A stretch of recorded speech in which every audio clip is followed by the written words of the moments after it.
හැම දිනකටම තෙරුවන් සරණයි මහා සංඝරත්නයේ අවසරයි.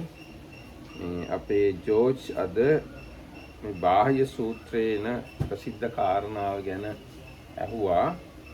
මේ දැක්කොත් දැක්කා පමණයි, ඇසුනොත් ඇසුනා පමණයි, දැනුනොත් දැනුනා පමණයි කියලා කියනවා. මේ එන්නේ ඒක ගැන තමයි ඇහුවේ. ඉතින් අපි සූත්‍රය කියවලා ඊට පස්සේ බලමු ඒ ගැන සාකච්ඡා කරන්න. Everyone Sarana, everybody is the blessings of the Triple and permission of the Venerable Great Sangha. So George asked about the famous line probably from Bahiya Sutta, the Buddha's line to Bahiya, which goes something like, in the scene there should be just the scene and so on. And so the Marketambo firstly suggested to read the whole sutta and then start discussing. Thus have I heard. At one time the Lord was staying near Savatthi in the Jetha wood at Anathapindika's monastery. At that time Bahiya of the bark cloth was living by the seashore at Supparaka. He was respected, revered, honored, venerated and given homage and was one who obtained the requisites of robes, arms, food, lodging and medicines. මේ සූත්‍රයේ කිව්වේ බුදුරජාණන් වහන්සේ එක්තරා අවස්ථාවක සවැත් නුවර ජේතවනාරාමයේ වැඩ හිටියා. ඒ කාලේ මේ බාහිය කියන මේ දර කීරි වලින් ඇඳුමක් හදාගත්ත එක්කෙනා සුප්පාරක කියන ප්‍රදේශයේ හිටියා මුහුදු වෙරළේ. එයා බොහොම ගෞරවයට, වන්දනාවට, පූජාවට, සැලකිල්ලට පාත්‍ර වෙලා හිටියා. එයාට මේ අනිත් අය බොහොම හොඳින් චීවර, පිණ්ඩපාත, සේනාසන, ගිලන්පස ආදියෙන් සංග්‍රහ කළා. Now while he was in seclusion, this reflection arose in the mind of Bahiya of the bark cloth. Am I one of those in the world who are arahants or who have entered the path to arahantship? ඒ බාහියට හුදකලා විවේකයෙන් ඉන්න වෙලාවක මෙන්න මෙහෙම සිතුවිල්ලක් ඇති වුණා. මම මේ ලෝකේ ඉන්න රහතුන්ගෙන් කෙනෙක්ද? එහෙම නැත්නම් රහත් මාර්ගයට ආපු කෙනෙක්ද කියලා ඔන්නෝම අදහසක් ඇති වුණා. Then a devata who was a former blood relation of Bahiya of the bark cloth understood that reflection in his mind. එතකොට බාහියගේ ගියාත්මික ඥාති වෙච්ච දේවතාවෙක් බාහියට එහෙම හිතෙනවා දැක්කා. දැකලා being compassionate and wishing to benefit him, he approached Bahiya and said, you Bahiya are neither an arahant, nor have you entered the path to arahantship. You do not follow the practice whereby you could be an arahant or enter the path to arahantship. එතකොට මේ දේවතාවා බාහියට එහෙම හිතෙනවා දැකලා ඇවිල්ලා බාහිය කෙරේ කරුණාවෙන් ඇවිල්ලා කිව්වා බාහිය ඔයා රහතුත් නෑ, රහත් වෙන මාර්ගයට ඇවිල්ලත් නෑ. ඒ වගේ ප්‍රතිපදාවක් ඔයා ගාව නැහැ කියලා කිව්වා. Then in the world, including the devas who are arahants or have entered the path to arahantship. එතකොට බාහිය ඇහුවා එහෙනම් මේ දෙවියන් සහිත ලෝකේ කවුද රහත්? කවුද රහත් වෙන මාර්ගයට ආපු අය? There is Bahiya in far country, a town called Savatthi. There the Lord now lives, who is the arahant, the fully enlightened one. The Lord Bahiya is indeed an arahant and he teaches Dhamma for the realization of arahantship. So ඒ දෙවියා කිව්වා බාහිය අර සාවත්ති කියලා නගරයක් තියෙනවා. ඒ නගරේ බුදුරජාණන් වහන්සේ වැඩ ඉන්නවා, රහත් වෙච්ච බුදුරජාණන් වහන්සේ. උන්වහන්සේ දන්නවා රහත් වීම කියන්නේ මොකක්ද? රහත් වෙන්න බණ කියන්නත් උන්වහන්සේ දන්නවා කියලා ඔන්නෝම කිව්වා. අරිහත්ත්වය අවබෝධ කරන්න උන්වහන්සේ බණ කියන්න දන්න කෙනෙක් කියලා කිව්වා. Then Bahiya of the bark cloth, profoundly strict by the words of the Devata, then and there departed from Supparaka. ඉතින් ඒ දේවතාවගේ වචනේ අහපු ගාම බාහියට ලොකු උනන්දුවක් ඇති වුණා. ඒ වෙලාවෙම සුප්පාරක පටුනෙන් පිටත් වෙලා ගියා. ස්ටර්ට් STIRRED. ඒ වෙලාවෙම සුප්පාරක පටුනෙන් එයා හිටිය තැනින් පිටත් වුණා බුදුරජාණන් වහන්සේ බලන්න. Stopping only for one night everywhere along the way, he went to Savatthi, where the Lord was staying in the Jetha wood at Anathapindika's monastery. ඉතින් එක රැයක් විතරක් නතර වෙලා ඉක්මනින්ම එයා සවැත් නුවර ජේතවනාරාමයට ආවා. Only one. Oh. It can also mean he was stopping for the night only, not for anything else. එහෙමත් වෙනවා. රැයට විතරයි ගමන නැවැත්තුවේ. අනිත් මුළු දවසේම ඇවිද්දා. එහෙම ඇවිදලා බුදුරජාණන් වහන්සේ ගාවට ආවා. සවැත් නුවරට ආවා ජේතවනාරාමයට. At that time, a number of bhikkhus were walking up and down in the open air. Daruciriya එන වෙලාවේ භික්ෂුන් වහන්සේලා එළි මහනේ සක්මන් කරමින් හිටියා. Then Bahiya of the bark cloth approached those bhikkhus and said, "Where, reverences, is the Lord now living, the Arahant, the fully enlightened one?" භික්ෂුන් වහන්සේලාගෙන් ඇහුවා, ස්වාමීන් වහන්සේලා කියන්න මට ඒ බුදුරජාණන් වහන්සේ දැන් මේ වෙලාවේ කොහෙද ඉන්නේ? We wish to see that Lord who is the Arahant, the fully enlightened one. අපි කැමති ඒ සම්මා සම්බුදුරජාණන් වහන්සේව දකින්න. The Lord Bahiya has gone for alms food among the houses. එතකොට ඒ හාමුදුරුවෝ කිව්වා Bahiya බුදුරජාණන්සේ දැන් පිණ්ඩපාත ගිහිල්ලා. Then Bahiya hurriedly left the Jetha wood, entering Savatthi. He saw the Lord walking for alms food in Savatthi.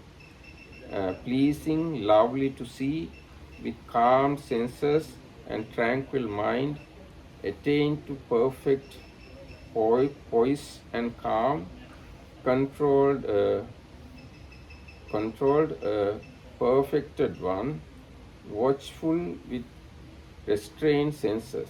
එතකොට බාහිය සවැත් නුවරට ගියා බුදුරජාණන්සේ පිණ්ඩපාත යන දිහාට. එතකොට දැක්කා බුදුරජාණන්සේ ඉතාම ශාන්තව ඉන්ද්‍රියන් පාලනය වෙලා ඉතාම සංසුන් සිතින් යුක්තව ඉතාම නිවැරදි ඉරියව්වෙන් යුක්තව ඉන්ද්‍රියන් දමනය කරගෙන පිණ්ඩපාතේ යනවා. On seeing the Lord, he approached, fell down with his head at the Lord's feet and said, ඊට පස්සේ එහෙම දැකලා බුදුරජාණන් වහන්සේ ගාවට ගිහිල්ලා බුදුරජාණන්සේ ගාගේ පාමුල හිසින් වැටිලා කිව්වා, teach me Dhamma, Lord.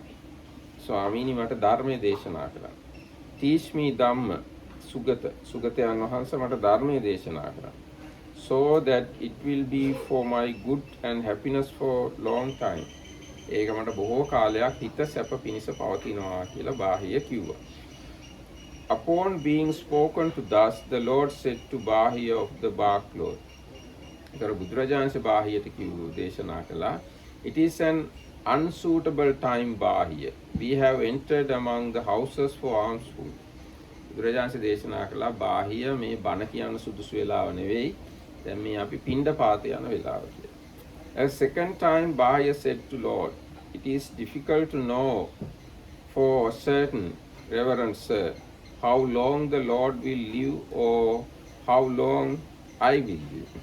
ඒතර බාහිය කිව්වා ස්වාමීනි හරියටම දැනගන්න බෑ බුදුරජාණන් වහන්සේ කොච්චර කල් තව ජීවත් වෙයිද මං තව කොච්චර කල් ජීවත් වෙයිද කියලා. teach me Dhamma. ඒ නිසා මට දහම් දෙසන්න. teach me Dhamma. මට ධර්මයේ දේශනා කරන්න සුගතයන් වහන්සේ මට ධර්මයේ දේශනා කරන්න බුදුරජාණන් වහන්සේ කියලා නැවත නැවතත් කිව්වා. So that it will be for my good and happiness for long time. එතකොට ඒ ධර්මයේ මට බොහෝ කාලයක් හිත සැප පිණිස පවතී කියලා කිව්වා. A second time the Lord said Bahiya. එතකොට දෙවෙනි සැරේටත් බුදුරජාණන්සේ අර විදිහටම කිව්වා. දැන් මම පින්නපාතේ යනවා. බණ කියන අවස්ථාව නෙවෙයි කියලා. දෙවෙනි සැරේටත් තුන්වෙනි සැරේටත් එහෙම කිව්වහම Bahiya අර විදිහටම කිව්වා. ඔබ වහන්සේ කොච්චර වෙලා ඔබ වහන්සේගේ ජීවිතේ කොච්චර වෙලා තියෙයිද දන්නේ නැහැ. මගේ ජීවිතේ කොච්චර තියෙනවද දන්නේ නැහැ. මට බණ කියන්න කියලා කිව්වා. Here in Bahiya you should train yourself thus. ඊට පස්සේ බුදුරජාණන් දේශනා කළා Bahiya මේ වෙලාවේ ඔබ එහෙනම් මේ විදිහට හික්මෙන්න. In the seen will be merely that is seen. දැකීමෙහිලා දැකීම පමණයි. In the heard will be merely what is heard. ඇසීමෙහි ඇසීම මාත්‍රය පමණයි. In the sensed will be merely what is sensed. දැනීමෙහිලා දැනීම මාත්‍රය පමණයි. In the cognized will be merely what is cognized. සිතින් දැනගැනීමෙහිලා සිතින් ගැනීම පමණයි. In this way you should train yourself Bahiya. ආන්නේ ආකාරයට ඔබ හික්මෙන්න කියලා කිව්වා. පුහුණු වෙන්න කියලා කිව්වා. When Bahiya for you in the seen is merely what is seen. Bahiya ඔබ දැකීමෙහි දැකීම පමණක් නම් in the cognized is merely what is cognized. ඇසීමෙහි දැනීමෙහි සිතින් දැනගැනීමෙහිලා හුදෙක් එපමණක්ම නම් then Bahiya you will not be with that. ඔබ එවිට එහි නොවේ. When Bahiya you are not with that, then Bahiya you will not be in that. ඔබ එහි නොවන කල්ලි ඔබ එහි ඒ තුල නොවේ. When Bahiya you are not in that, then Bahiya you will be neither here nor beyond nor in between two. When එතකොට Bahiya ඔබ එහිත් නැත්තම් එය තුලත් නැත්තම් ඔබ මෙහෙත් නැහැ වෙන දිහායකත් නැහැ ඒ දෙක අතරක් නැහැ. Just this is the end of suffering. මේකම තමයි දුකේ කෙලවර කියලා ඔන්නෝම කිව්වා. දැන් මේ කොටස තමයි ඊටාම මේ තේරුම් ගන්න අමාරු ගැඹුරු කොටස. හැබැයි බාහ්‍ය දාරුචීරියට හොඳටම තේරුණා. අපිට තේරෙන්නේ නැති වුණා. This is the very difficult part to understand, which the Bahiya somehow understood, but which we are still not getting. Now, through this brief Dhamma teaching of the Lord, the mind of Bahiya of Barcloth was immediately freed from taints without grasping. මේ අවවාදයේ කෙටි අවවාදය ඇසීමෙන්ම බාහියගේ සිත ආශ්‍රවයන්ගෙන් මිදුණා. Then the Lord, having instructed Bahiya with this brief instruction, went away. බුදුරජාණන්සේ කෙටි අවවාදය දීලා යන්න ගියා. Not long after the Lord's departure, a cow with a young calf attacked Bahiya of the bark cloth and killed him. බුදුරජාණන්සේ ගිහිලා නොබෝ වෙලාවකින් පැටියෙක් ඉන්න ගව දෙනක් බාහියට ඇනලා බාහිය මරණයට පත් කළා. When the Lord, having walked from alms food in Savatthi, was returning from the alms round with a number of bhikkhus, on departing from the town, he saw that the Bahiya of the bark cloth had died.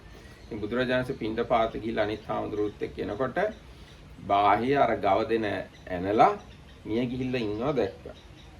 Seeing this, he said to the bhikkhus, දැකලා භික්ෂුන් වහන්සේලාට කිව්වා, bhikkhus, take Bahiya's body. බාහියගේ සිරුර ගන්න කියලා කිව්වා. Put it on a litter, carry it away and burn it, and make a stupa for it. Your companion in the holy life has died. බුදුරජාණන් කිව්වා බාහියගේ සිරුර අරගෙන ගිහිල්ලා ඒක සොහනක් හදලා දවන්න එහෙම නැත්නම් නියමාකාරයෙන් දවන්න. ඔබලාගේ සබ්‍රහ්මචාරී කෙනෙක් තමයි ඔය මිය ගියේ. Very well, Reverend Sir, those bhikkhus replied to the Lord. එතකොට භික්ෂුන් වහන්සේලා එහෙමයි ස්වාමීන් වහන්සේ කියලා උත්තර දුන්නා. Taking the Bahiya's body, they put it upon a litter, carried it away and burnt it. ඉතින් අර මම හිතන්නේ මැස්සක් වගේ එකක් උඩ තියාගෙන අරගෙන ගිහිල්ලා ආදාහනය කළා. And made a stupa for it. ඊට පස්සේ ස්තූපයකුත් හැදුවා. දැන් බුදුරජාණන්සේ තමයි මුලින්ම ස්තූප හදන්න උගන්වලා තියෙන්නේ. Then they went to the Lord. ඊට පස්සේ ආම්දුරරු බුදුරජාණන්සේ ගාවට ගියා. දේහය ආදාහනය කළා. Prostrated themselves and sat down to one side. මම ඒ වචෙන් තේරුම නම් දන්නේ. Prostrate is like වන්දනා කරනවා. ඔව් එහෙනම් බුදුරජාණන්සේ වැඳලා පැත්තකින් වාඩි වුණා. Sitting there those bhikkhus said to the Lord. එහෙම වාඩි වෙලා ඉඳලා බුදුරජාණන්සේට ඒ හාමුදුරුවෝ කිව්වා Bahiya's body was being burned reverence. ස්වාමීනි අපි බාහියගේ දේහය ආදාහනය කළා. And a stupa has been made for it. ස්තූපයකුත් හැදුවා. What is his destiny? What is his future birth? ඒ බාහියගේ ගමනාන්තය මොකද්ද? කොහෙද ඉපදුනේ? මොකද්ද යාගේ අවසානය කියලා ඇහුවා. Because Bahiya of the bar cloth was a wise man. මහණෙනි බාහිය ඥානවන්ත කෙනෙක්. බාහිය දාරුචීරිය ඥානවන්ත කෙනෙක්. He practiced according to Dhamma and did not trouble me by disputing about Dhamma. ඔහු ධර්මය පුහුණු කළා මං කිව්ව විදිහට ඒ ගැන මට කරදර කළේ නැහැ. Because Bahiya of the bar cloth has attained final Nibbana. මහණෙනි බාහිය අරිහත්වයට පත් වෙලා පිරිනොම් පෑවා. Then on realizing its significance, the Lord uttered on that occasion this inspired utterance. ඒ කාරණාව සලකලා බලලා බුදුරජාණන් වහන්සේ මේ උදානය පහල කළා. උදානය කියලා කියන්නේ අහන කෙනාගෙන අපේක්ෂාවක් නැතුව බුදුරජාණන් වහන්සේටම හිතිලා බුදුරජාණන්සේගේ හිතේ ඇති වෙන ප්‍රීතිය නිසා නිකම්ම කියවෙන ඒවාට තමයි කියන්නේ උදාන කියලා. බුදුරජාණන්සේට මෙන්න මෙහෙම කියවුණා. මේක සිංහලෙන් කියන්න නම් අමාරුයි. Where neither water nor yet පුළුවන්. යම් තැනක ආපෝ නැද්ද? පටවිය නැද්ද? No fire no air gain a foothood. තේජස හෝ වායුව පිහිටක් නොලබයිද? There gleam no stars, no sun sheds light. එහි තරු බබලන්නේ නැහැ. ඉරත් ඇත්තේ නැහැ. There shines no moon, yet there no darkness reigns. එහි හඳ බබලන්නේත් නැහැ. හැබැයි අඳුරකුත් නැහැ. When a sage, a Brahmin has come to know this, යම් විටක භික්ෂුව සිත දියුණු එක්කෙනා තාපසයා මේ කාරණාව දැනගන්නවද for himself through his own wisdom තමා තුලින්ම හටගත් ප්‍රඥාවෙන් මේ කාරණාව අවබෝධ කරගන්නවද then he is freed from form and formless එවිට ඔහු රූපයෙන් සහ රූප නැති බවිනුත් මිදෙනවා freed from pleasure and from pain සතුටෙනුත් මිදෙනවා වේදනාවෙනුත් මිදෙනවා දුකෙනුත් මිදෙනවා This inspired utterance was spoken by the Lord also. So I did hear. Ananda Swami Wahanseද වෙන්න ඕන මේ කියන්නේ ඔව් දානනේ. ඉතින් මේ බුදුරජාණන් වහන්සේ මෙන්න මෙහෙම මේ කාරණාව දේශනා කළා කියලා සඳහන් වෙනවා. මේක තමයි බාහ්‍ය සූත්‍රය කියලා කියන්නේ. දැන් ජෝර්ජ් අහන්නේ මේ සූත්‍රය ගැන ප්‍රශ්නයක්. George, can you repeat your question to Venerable Vinita? He will translate it properly. Because it's complicated question. In the process of seeing, surely the aspect of perception takes a very important role. And if I consider part of my practice or training, rechecking or re-validating or updating my perceptions, surely this is one way to get me closer to from the seeing to the just seeing.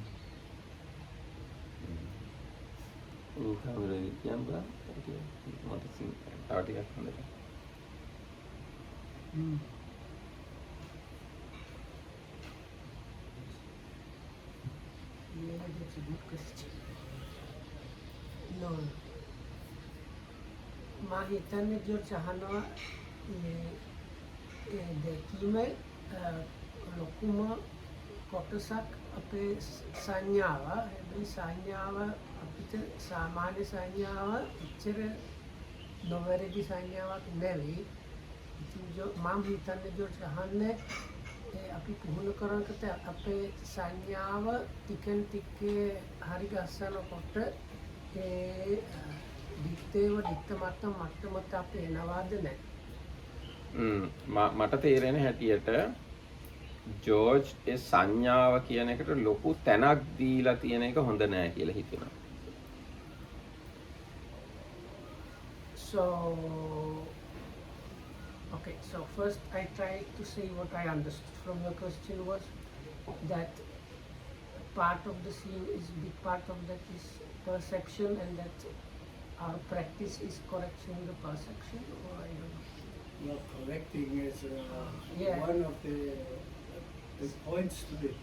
It might be So, I'm working with out-of-date perceptions, okay, which is a hindrance.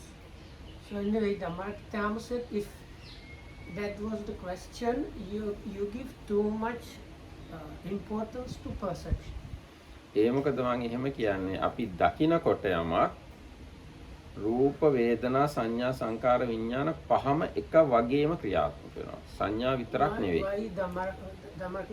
Why he says that is, as soon as the scene happens, all five aggregates arise. ඒ කිව්වේ Not රූප වේදනා only the perception, but the form, experiencing, perceiving, formations and consciousness. ඉතින් අපි මේ දැක්කොත් දැක්කා පමණයි කියන එක තේරුම් ගන්න නම් එතන ක්‍රියාත්මක වෙන රූප වේදනා සංඥා සංකාර විඥාන පහම තේරුම් ගන්නවා. So when we say in the scene there is merely the scene, should be so the Marketau says it means when the scene happens you should understand the five aggregates that are happening at that moment. සංඥා විතරක් නෙමෙයි. Not just the perception. සංඥාවට විතරක් තනියෙන් ක්‍රියාත්මක වෙන්නත් බෑ. වේදනා සංකාර විඥාන ඒවා තියෙන්නම ඕන. Because the perception anyway cannot exist on its own, it needs the other factors. It needs the feeling, experiencing, and form and so on. ඒ නිසා මේ මම කියන්නේ දකින වෙලාවට සිද්ධ වෙන ඔක්කොම ටික තේරුම් ගන්න උත්සාහ කරන්න කියලා. ඒ කියන්නේ රූප වේදනා සංඥා සංකාර විඥාන පහම. So that's why the Markitam says when the seeing is happening, you should understand all, meaning all five aggregates, the form, experiencing, perceiving, formations and consciousness. දැන් ඒකට උදව් වෙන්න මම කාරණාවක් කියන්නම්. දැන් අභිධර්මයට අනුව අපිට පේන්නේ වර්ණය විතරයි. So if we take the help of academic explanation, what is seen by us is actually just colors, or one color. No one color. Color, just color. එතකොට ඒ වර්ණය තමයි අපි සංඥා වලින් සංඥා උපයෝගී කරගෙන මේ මිනිස්සු එක්ක මේ මම මේ ගෙවල් මේ ගස් කියලා හඳුනගන්නේ. So the function of perception is kind of translating what these kind of colors mean. So that these colors mean a human or a house or what. ඒ මදිවට ඒ සංඥා වලින් තවත් වැරදියට ඒ වර්ණ හඳුන ගන්නවා කොහොමද මේ වර්ණ නිට්ටයයි සුභයි සුඛයි ආත්මයි කියලා. Is that there can be a wrong perception included as these are something that is lasting, suffering, not suffering, so like pleasant, attractive or nice or having the good nature and something to do with the self. එතකොට ඒ සංඥාවල් එක්ක ඊට පස්සේ තව ගොඩක් කෙලෙස් ඇති වෙනවා. ඒ කියන්නේ ලෝභය ඇති වෙනවා, ද්වේෂය ඇති වෙනවා, මානය ඇති වෙනවා, දික්තිය ඇති වෙනවා. ඒවයි ගොඩාක් කෙලෙසුත් ඇති වෙනවා. Then with that all kind of big heap of other defilements can combine like greediness, anger, wrong view and so on. ඉතින් කෙනෙක්ට තේරෙනවා නම් වර්ණය පමණයි කියලා තේරුම් ගන්න අන්නේ එතකොට නම් එයා දැක්කොත් දැක්කා පමණයි කියලා කියන්න පුළුවන්. So if the person that sees that in the scene there is just color, there that is a kind of correct understanding, says the Lord. එතකොට එයාට තේරුම් ගන්න පුළුවන් වර්ණය පමණයි ඇහැට පේන්නේ චක්කු විඤ්ඤාණයෙන් ගන්නේ. හැබැයි ඒ වර්ණය මත පදනම් වෙලා තමයි සත්වය, පුද්ගලයෝ, දේවල් සහ ඒවා තියනවා කියන නිත්‍ය සංඥාත් එන්නේ. There might be more understanding because of these just colors. There is the imposed idea of beings, houses, something lasting and going on, creatures, and all kind of suffering basically. සත්වයෝගේ විතරක් නෙමෙයි මම කියලා එකක් තියනවා කියලා එන්නෙම ඇහැට පේන වර්ණය පදනම් වෙලා. ඔව්. ඉතින් ඒ නිසා මේ දැකීමේ සමස්ත ක්‍රියාවලිය තේරුම් ගන්න එක අවශ්‍යයි කියලා මම යෝජනා කරන්නේ. සංඥා විතරක් නෙවෙයි. So then the Markdown suggestion is encouragement is to see all of it, understand all of that, not just the sanya. දැන් ඔන්න පොඩ්ඩක් මදුපිණ්ඩික සූත්‍රයේ පොඩ්ඩක් ගමු. එහෙම.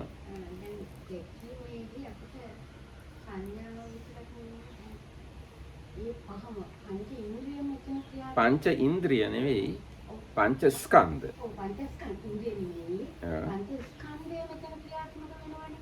ඔව්. ඒක වෙන් කරන්න බැහැනේ. බෑ. ඔව්. ඒක දැන් ద్వාරවලින් අරමුණු ගන්නකොට ඔව්. අරමුණු ගෙනෙනවනේ. ඔව්. ඒ ద్వාරවලින් අරමුණු ගැනීමේදී එතන ක්‍රියාත්මක වෙනවා අර සියල්ලම. ඔව්. ඔව්. ඒක හරි. So does it mean that we should not have any mind objects based on it? When you Because no, normally then when we take something through eye or ear, that is like bunched and immediately sent into mind door, which creates idea about it, and we start building on those ideas. So is this talking about that or something? නෑ මම ඇත්තෙම අනිත් ආයතන ගැන මොකුත් හිතන්න ගියේ නෑ තාම. මේ ඇහෙන් රූප බලන එක ගැන විතරයි මේ කතා කළේ. ඉතින් මේ දැන් ඇහෙන් රූප බලුවාම වෙන ඔය සිද්ධියම හිතෙන් අරමුණු ගත්තාමත් වෙනවා. හිතෙන් මොනවා හරි මතක් කරනකොටත් ඇහෙන් රූප ගැනීමේ සිද්ධියම තමයි සිද්ධ වෙන්නේ. Can you remember the exact number? It's 18.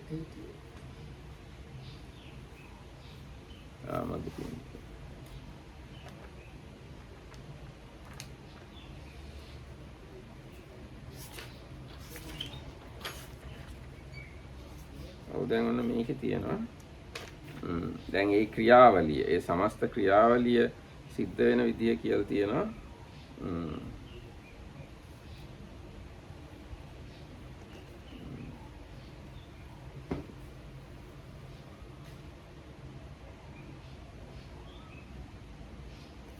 Dependent on the eye and forms, eye consciousness arises. The meeting of the three is contact. With contact, as condition, there is feeling. What one feels, that one perceives. What one perceives, that one thinks about. What one thinks about, that one mentally proliferates.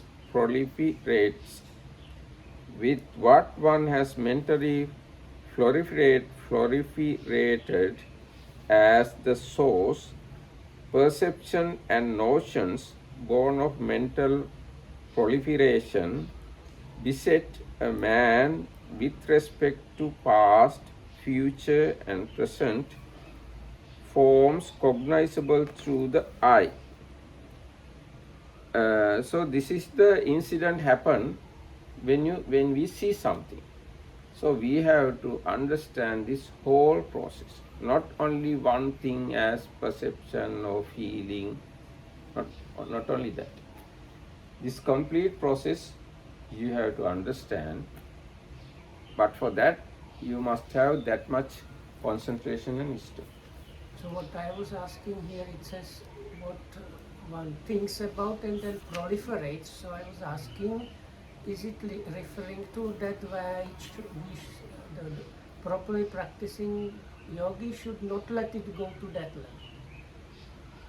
No, I think properly practicing yogi should see complete process, letting to go that or not letting to go that is kind of artificial interference. Instead of that, you just observe what is going on. If you are going to interfere and stop something, it is something not natural. Anyway, this is my way of explaining it. If you can see the whole process, that is the most important thing. Because now Buddha says in Satipatthana Sutta, Buddha says, if you have greed, observe as it is. If you have aversion, observe as it is. So no problem, you just observe. Don't try to stop or interfere anything if you can observe. But doesn't the Buddha say you have to see the origin of suffering and the cessation of suffering? You can for many lifetimes just observe suffering without seeing the cessation and the origin.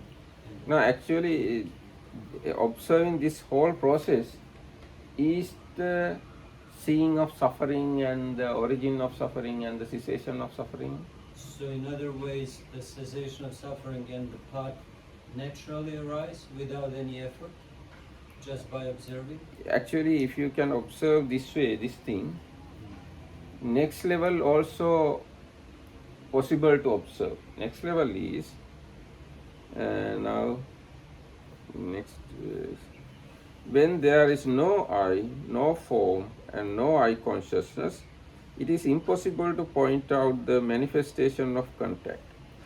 When there is no manifestation of contact, it is impossible to point out the manifestation of feeling. When there is no manifestation of feeling, it is impossible to point out the manifestation of perception. When there is no manifestation of perception, it is impossible to point out the manifestation of thinking. When there is no manifestation of thinking, it is impossible to point out the manifestation of besetment by perceptions and notions born of mental proliferation. When there is no yes. So, if you see the arising side of the I and the form and the I consciousness, there itself you can see the ceasing side of the I and the form and the I consciousness. There is no gap. Does it mean that ceasing naturally happens without any effort? Yes, even now, this moment, arising naturally happens. Naturally means with the causes, arising happens. This moment, ceasing happens. Also happen. So we need not to cease anything, we need not to generate anything. We just have to observe it. My feeling is that Mahakaccayana, because he is actually teaching this sutta, that he is stressing mental proliferation as the source of suffering, and that he kind of places emphasis on that. Not just saying, oh, you just have to see that, but somehow to see that this is the cause of suffering, mental proliferation, papancha. Actually, he speak about two sides now. Beginning, first part is depending on the I and the form, I consciousness arises. Next part is when there is no I, no form, and no I consciousness. So both has to be deal with equal importance. Equal importance to be given for the both sides. Both side in the sense other words, rising side as well as passing away side.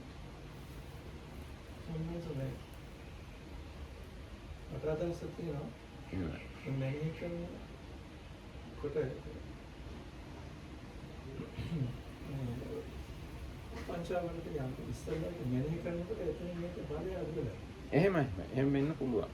එහෙම වෙනවා අනිවාර්යෙන්. ඔව් දැන් අර observe කරනවා කියන එකෙන් අදහස් කළේම ඉතින් ඔබ්සර්ව් කරනවා නම් ඒ කියන්නේ එතන ප්‍රඥාව තියෙනවා. ප්‍රඥාව තියෙනවා නම් එතන ලෝභ දෝෂ වලට යන්න ඉඩක් නැහැ. එහෙම නතර වෙන්න පුළුවන්. හැබැයි නතර නොවෙන්නත් පුළුවන්. බලන හැම එකේම එහෙම හරියට පේන්නේ නැහැ. බොහෝ කොට නොපෙනීම තමයි වැඩි. ඒ හින්දා බොහෝ කොට ලෝභ දේශ වලට නැචරලිම යන එක තමයි සිද්ධ විය හැක්කේ. ඒ හින්දා ලෝභ දෝෂ වලට ගියා නම් ගියාවේ. ඒ ලෝභ දෝෂ මොහත් තේරුම් ගන්න ඕනේ. දැන් ලෝභ දෝෂ මොහත් සංස්කාර ස්කන්ධයටනේ අයිති. මේ සංස්කාර ස්කන්ධයත් අපි අවබෝධ කරගන්න එපායි.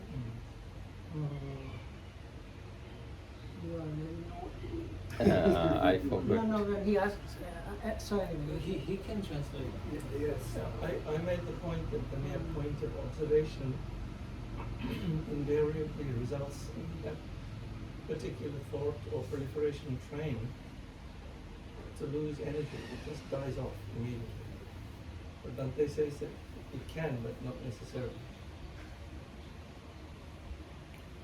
So observation by itself you can't exaggerate, like I did with perception.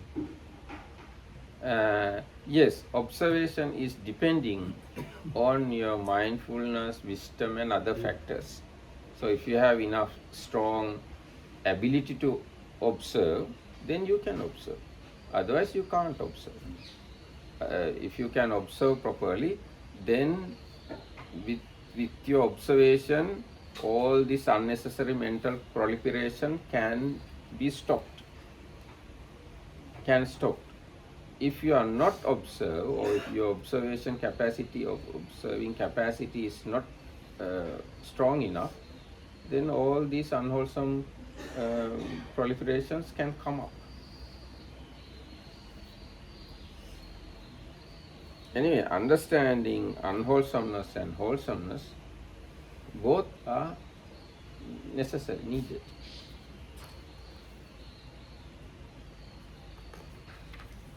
So this is the way we can deal with George's question. What was your original question, George? Sanya.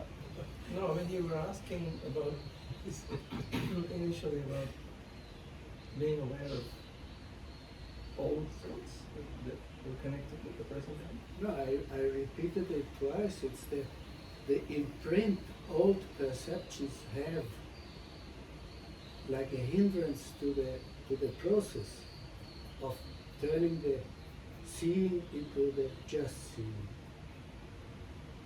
Yes, actually all perception, all data, all knowledge in our mind definitely hinder. Yes. But you have to observe this all perception, all data, all things, all conditionings also to be investigated, observed, understood. That is the path to remove. If you want to remove those things, that is the path. Yeah, but this is nothing else but training. Training to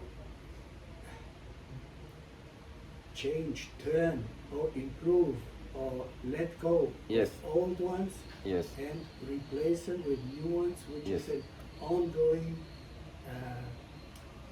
of course, always connected with observing process. Yes. So George is using here replacing the old with the new.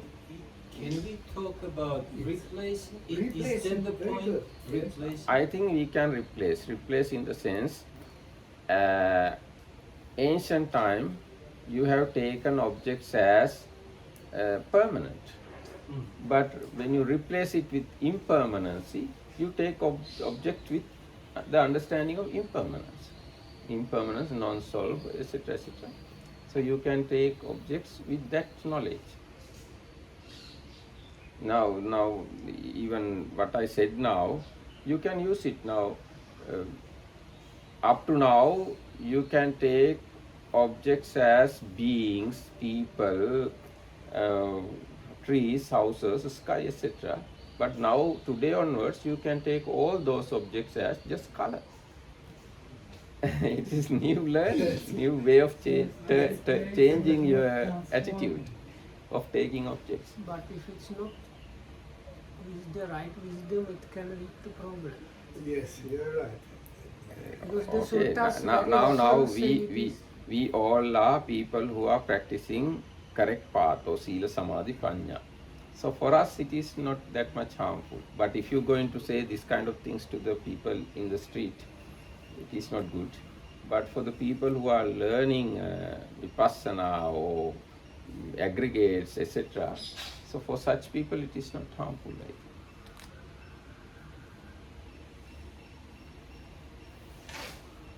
Actually, that's why we learn this Abhidhamma and other things. We can use sometimes that knowledge.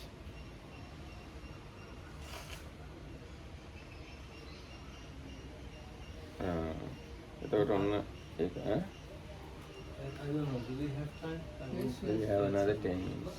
My feeling is that just, you know, if I am searching for pleasure, or anybody for that matter, it's not because I believe that that pleasure is permanent, because I'm very clear that it's impermanent. But it somehow feels some emptiness that there is in the mind, and then that is the reason for searching for that, not because my perception of permanence and impermanence is kind of mixed up. And then there is, in one of the Majjhima Sutta, I think maybe 36, the Buddha says, also when talking to Mahanama says, why, even though I've seen with as it is how things are, my mind goes into greed, my mind goes into anger and delusion. The Buddha says that is because there is a higher kind of happiness, that as long as you don't come to that higher kind of happiness, you would still be searching for that lower kind of happiness. Isn't that then the path where we should go? Because that seems to be the solution. Yes, it's certainly, that's the path. So you have to go from low happiness to higher happiness. And ultimately, if you can go, you have to go neva-sanya, na-sanya. Oh, okay. That's maybe too much, but even the very first levels of jhanas are that kind of happiness that Yes, Buddha is pointing. because the one main quality in the jhana is rapture or the piti. So it's a better happiness than the sensual happiness. So you have, Doesn't it work even on a smaller level? Like if you have enough wisdom, it can work. like if you lie and then one day you realize if I don't lie, I actually altogether feel much better than. Yes, yes. Like meditation for most of my friends, meditation is, are you crazy? But most people here find something good in the meditation and do the meditation. So like we don't have to go even all the way to the first jhana, maybe just the smaller things are good enough. ඒක එහෙමම තමයි. ඒක බොහොම සාමාන්‍ය කාරණාවලදී අපිට කතා කරන්න පුළුවන්. දැන් මේ කෙනෙක්ට මල් පහන් පූජා කරන එකම සතුට ගෙන දෙන්න පුළුවන් එහෙම නොකර ඉන්නවට වඩා. ඊට පස්සේ මල් පහන් පූජා කරනවට වඩා සතුටක් ගෙන දෙන්න පුළුවන් මේ පිරිස් සජ්ජායනා කරන එක. එහෙම අර නිරාමිෂ සතුට කියලා සාමිෂ සතුට නිරාමිෂ සතුට කියලා දෙකක් තියෙනවානේ. ඉතින් නිරාමිෂ සතුට අපිට එන්න වැඩි කර කර යන්න පුළුවන්. ඒ නිවන් මාර්ගයේම තමයි එතකොට යන්නේ. So this is like even lighting a lamp. You might feel better than not doing or offering flowers or joining the evening chanting or some kind of chanting. There is called Samisa and Niramisa Sukha. So the Samisa is the worldly kind of, they call it carnal pleasures sometimes, the fleshy pleasures. So the Niramisa is like spiritual happiness. So this spiritual happiness is considered as the higher one, more developed, subtle one. ඒ නිරාමිෂ සතුට අපිට දිගටම රහත් වෙලා පිරිනවම් පානකම්ම වඩන්න පුළුවන් නිරාමිෂ සතුට කියන්නේ. And it is this kind of spiritual happiness that up to the reaching of Arahantship might be there for us and kind of help us. ඒ කියන්නේ දිනු කරන්න පුළුවන්. ඒක ඇති කරන්න පුළුවන්. Or we can like develop it more and more. දැන් බුදුරජාණන්සේත් අර සමහරලාට හිතලා තියෙන ඇයි මේ මම ප්‍රථම ධානය සැපයට බය වෙන්නේ? ඒක අකුසලයක් නෙවෙයිනේ කියලා එහෙම හිතපු තැන තියෙන්නේ. So there is a place where Bodhisattva was thinking, why should I fear the happiness or kind of comfort of the first jhana, because it is not anything unwholesome. So then he like started using the jhana. ඔව් ඊට පස්සේ පළවෙනි ධානයේ සැපයට වඩා දෙවෙනි ධානයේ සැපවත් හින්දා තමයි පළවෙනි ධානයේ අතහැරලා දෙවෙනි ධානයට යන්නේ. And then going to the second jhana is because you understand how the first jhana's comfort or happiness is inferior to the second jhana one. So then you are able to let go of the first jhana comfort and enter the second jhana. ඒ විදිහට තමයි ඔක්කොම ධාන වල උඩට යන්නේ. So like this way you go all the way up to the highest immaterial attainment. ඒ වගේම තමයි දැන් මාර්ගඵල බැලුවාම සෝවාන් කෙනා අනිවාර්යයෙන්ම සකදාගාමී වෙනවා. සකදාගාමී කෙනා අනිවාර්යයෙන්ම අනාගාමී. අනාගාමී කෙනා අනිවාර්යයෙන් රහත් වෙනවා. ඒ මොකද ඒ පැත්ත වඩා සැපදායක හින්දා. So Dhamma also said same for the path knowledge. The stream always goes towards the one's returnship and so on up to the arahantship. ඒ නිසා මේ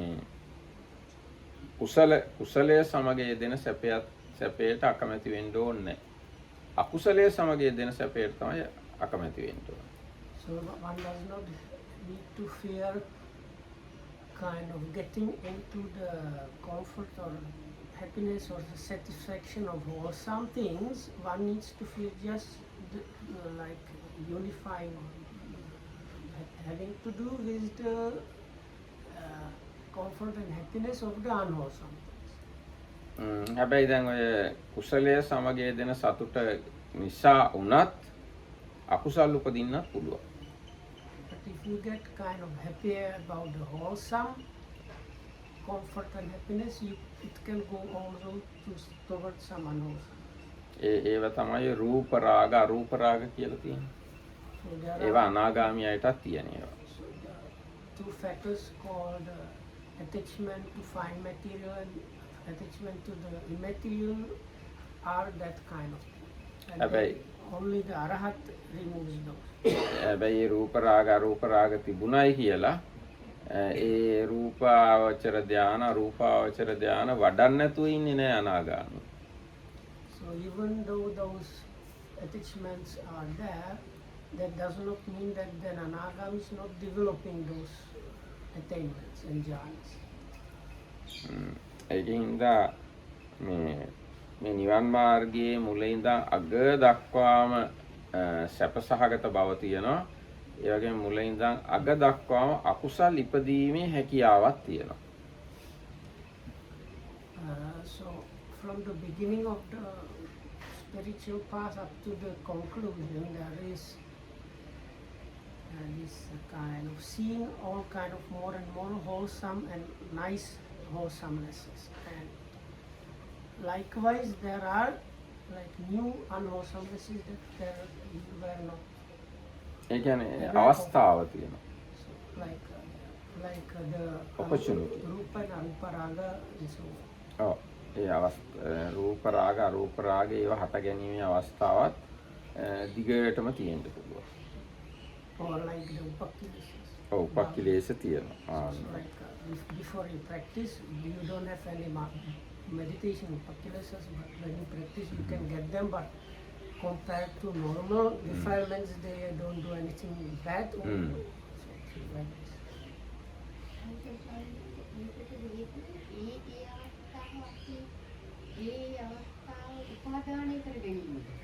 ඒ අවස්ථාව මේ හරියට තේරුම් නොගැනීම. උපාදාන වෙන්නත් පුළුවන්. දැන් ඒ අවස්ථාව ගැන හරියට නොදැකීම නිසා තණ්හාව මාන්නය ඇති වෙන්න පුළුවන්.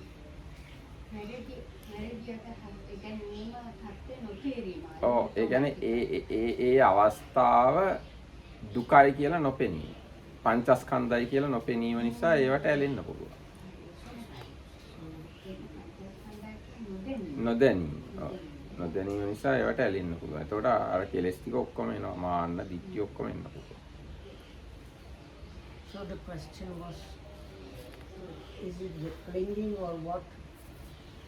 Or those occasions in the practice of the Dhammakirtan? So it's mostly because you don't know and see properly the five aggregates and the true nature of the things. That's why the craving and conceit can come up and influence them.